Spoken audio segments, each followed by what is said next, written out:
जय श्री राधे राधे, कृष्णा कृष्णा। मेरे प्यारे भक्तों, आप सब कैसे हो? और आप सबके लिए मंगल कामना मैं करती हूँ। मैं लता दीदी आपके समक्ष आई हूँ फिर से आज एक बार।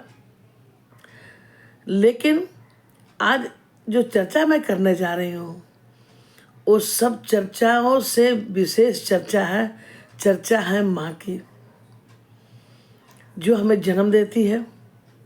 उस माँ की चर्चा करेंगे, क्योंकि हर एक स्त्री कभी ना कभी वो माँ बनती है और उसकी अनुभूति कैसी होती है और माँ हमारे लिए क्या है। तो सबसे पहले तो मैं चाहूँगी कि जितने भी हमारे भक्त पहले जुड़े हैं उनको बहुत बहुत आशीर्वाद, और जो हमसे जुड़ेंगे हमारा बेल आइकन बजाकर, ताकि नोटिफिकेशन उनको पहले मिल जाए, उनको भी ठाकुर जी की कृपा और लाडली जी की कृपा बनी रहे। इसके साथ ही एक रिक्वेस्ट करना चाहूँगी कि आप एक कमेंट और लाइक ज़रूर कीजिए अगर आप अपनी माँ से प्यार करती हैं तो। माँ, सिर्फ माँ। मेरे प्यारे, चलिए, जगत जननी माँ जो हमें अपने गर्भ में 9 महीना रखती है। सबसे पहले तो मैं ये बताऊँ आपको कि ईश्वर के पहले अगर देवता कोई है तो वो है मेरे माता पिता। ये भगवान खुद कहते हैं कि पृथ्वी पर हम देवताओं का दर्शन कैसे करते हैं। पहले में अपने माता पिता का दर्शन, देवता का दर्शन होता है। दूसरे में वो देवी देवता हमें गुरु दिखाते हैं, तो गुरु हमारा दूसरा देवता हो जाते हैं, भगवान। और गुरु ही हमें परमात्मा तक ले आने का, जाने का सद्मार्ग बताते हैं, वो तीसरे देवता हुए।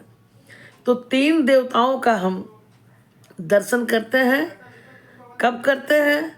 इस पृथ्वी पर जब भी करते हैं, और उनको हम आसानी से देख सकते हैं, बातें कर सकते हैं और उनसे मिल सकते हैं।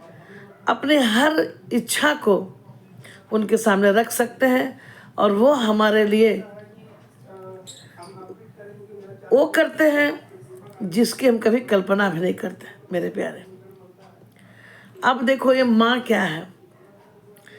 अगर आपसे कहा जाए कि 2 किलो का वजन उठाकर 5 किलोमीटर चलना है, या दिन भर सिर्फ अपने सर पे रखना है, अपने कमर में बांध लेना है, अपने अंग में कहीं लटका के रखना है, तो 2 किलो का वजन आपको लगेगा कि कब टाइम ख़त्म हो और हम उसको हटा दें। लेकिन माँ अपने आप में संपूर्ण होती है। माँ जैसी भी हो, माँ बच्चों के लिए कभी बुरा नहीं चाहती। और अगर कहा जाए तो माँ जैसी कोई दोस्त नहीं हो सकता। जो भी भक्त, जो भी बच्चे अपने माँ के साथ जुड़ के रहते हैं, माँ का सम्मान करते हैं, माँ का आदर करते हैं, माँ का प्रेम पाते हैं, वो लड़का या लड़की कभी जिंदगी में हारता नहीं। उसकी जीत निश्चित रहती है और होती है। माँ 9 महीने गर्भ में, 9 महीने मतलब सोचिए 9 मंथ, 9 महीने अपने गर्भ में रखती है। उसकी वजह से उन्हें कितनी कठिनाइयाँ होती है, लेकिन वो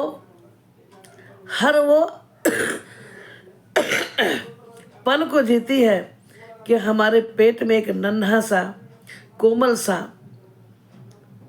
मेरा खुद का औलाद इसमें सांसें ले रहा है। चाहे वो लड़का हो लड़की हो, माँ के लिए कुछ फर्क नहीं पड़ता। मेरे प्यारे, अपने खून से सींचती है। भले पिता का उसमें योगदान होता है, लेकिन जब से माँ के गर्भ में वो आता है तब से माँ अपने खून से सींच सींच कर उसे बड़ा करती है। उसे तीखा नहीं खाना हो ताकि गर्भ में बच्चे को तकलीफ हो, खट्टी चीज़ें नहीं खानी हो कि तकलीफ हो। कितने कष्ट उठा के फिर जाकर प्रसव पीड़ा इतना दर्द होता है कि एक स्त्री का, एक नारी का नया जन्म होता है। एक नए जन्म को देने के लिए उसे मौत से जूझना पड़ता है। हाँ, मौत से गुजरकर अपने नन्हे से बच्चे के आगमन के लिए भी वो तड़पती है और खुशी से तड़पती है कि अपने बच्चे का मुख देखेगी। इतनी सुंदर वार्ता कर रही हूँ तो आप एक लाइक जय माँ जरूर कीजिएगा। एक माँ के नाम से एक कमेंट और लाइक जरूर कीजिए आप, अगर आप सही में माँ से प्रेम करते हैं तो, क्योंकि उनका हक भी बनता है। फिर माँ के स्तनों में जो दूध अमृत धारा खून से ही बनकर जो दूध बनता है, वो अमृत पीकर हम बड़े होते हैं। और पीते पीते सोचिए कम से कम बच्चा माने 5-6 वर्ष तक वो संभालती हैं। उसके सोने से सोती हैं, उसके उठने से उठती हैं, उसके हंसने से हंसती हैं। तभी तो हम कहते हैं तू कितनी अच्छी है, तू कितनी भोली है, प्यारी प्यारी है ओ माँ, ओ माँ। ये जो जीवन है बन है कांटों का, तू फुलवारी है ओ माँ, हो माँ। तो जब बच्चा अपने माँ के गोद में होता है तो वो एकदम बिल्कुल सुरक्षित होता है। जाड़े के दिनों में उसकी सेवा अलग ढंग से करनी पड़ती है, गर्मियों में सेवा अलग करनी पड़ती है। आप सोचिए ना कि एक बच्चे को 9 महीना गर्भ रखने के बाद, प्रसव पीड़ा सहने के बाद फिर दिनचर्या उस बच्चे से शुरू हो जाती है। उसका उठना माँ का उठना, उसका जगना माँ का जगना, यानी कितनी रातें, कितने दिन, महीने, साल गुजरते जाते हैं। कितनी बिस्तर गीली में माँ सोई रहती है और अपने लाल को सुलाए रहती है। तो माँ के आंचल का छांव वो फुलवारी है, वो गोद है जिसमें बच्चा आकर हंसता खेलता है। अब आपसे मैं ये पूछना चाहती हूँ कि जब वो परमात्मा, वो देवी अगर हमें नहीं संभाले उस वक्त, तो क्या हम चल पाएंगे? क्या हम बोल पाएंगे? क्या हम अपने शरीर को, जो अभी हम इतना तैयार करते हैं, ब्यूटी पार्लर में जाकर अपने आप को खूबसूरत समझते हैं, ये खूबसूरती किसका दिया हुआ? उस माँ का, जिसने मुझे मालिश करके, नहला के, धुला के, पुष्ट भोजन करा के, अमृत धारा पिलाकर हमें पाल पोस कर मजबूत बनाती है, खड़ी करती है। उस माँ को बार बार प्रणाम। हर माँ को ये आज का सत्संग समर्पित है मेरे प्यारे। और अगर आप भी माँ से इतना प्रेम करते हैं तो आप भी लाइक और कमेंट जरूर करें। इसीलिए अगर आप सुबह प्रातः काल उठते ही माँ के दोनों अंगूठों को अगर छुएंगे तो आपके सारे बिगड़े काम बन जाएंगे, क्योंकि दोनों अंगूठे में पूरी शक्तियाँ हैं उनकी।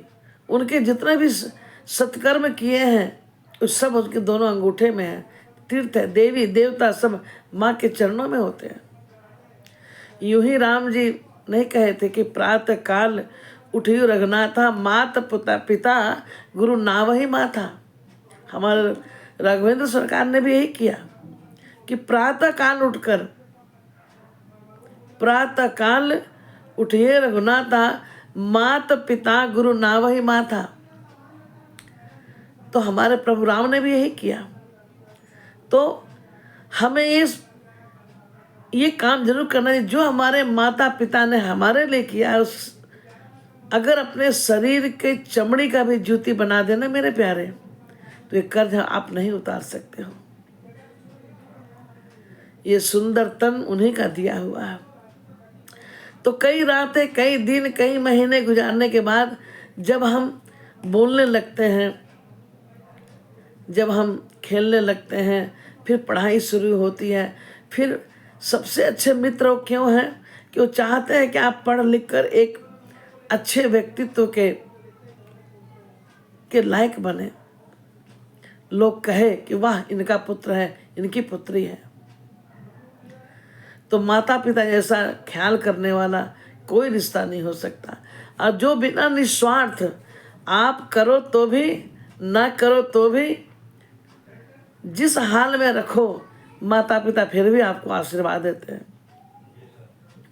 वो तो यहाँ तक कह देते हैं अपने बच्चों को, ये कह देते हैं कि जैसे हम लोग गाते हैं ना, जहाँ तुम चलोगे वहीं मैं चलूँगा, जहाँ नाथ रख दोगे वहीं मैं रहूँगा, जहाँ तुम चलोगे वहीं मैं चलूँगा।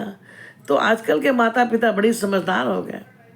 वो अपने बच्चों के लिए कहते हैं, जहाँ तुम रखोगे वहीं मैं रहूँगा, जहाँ बेटा रख दोगे वैसे ही रहूँगा, जैसे तुम रखोगे बेटा वैसे मैं रहूँगा, जैसे तुम रखोगी बेटी वैसे मैं रहूँगा। तो माता पिता भी, आप अपने माता पिता को जीवित अवस्था में ही इतना कर ले कि उनकी मृत्यु के बाद ये जरूर लगे कि उनके जगह कोई भर नहीं सकता, लेकिन मैंने वो सब कुछ किया जो मुझे करना चाहिए था। तो आज का सत्संग माता पिता के लिए आप एक लाइक और कमेंट जरूर कीजिए। हर वो माँ को, हर वो पिता को समर्पित जिन्होंने अपने बच्चे को इस धरती पर एक अच्छा व्यक्तित्व बनाया, और बच्चों के लिए ही माता पिता भगवान है, ये आप गांठ बांध लें। माता पिता की जय हो। जय श्री राधे राधे, कृष्णा कृष्णा। लाइक और शेयर कमेंट जरूर करें। ऐसे सत्संग सबको सुनना चाहिए। जय श्री राधे राधे।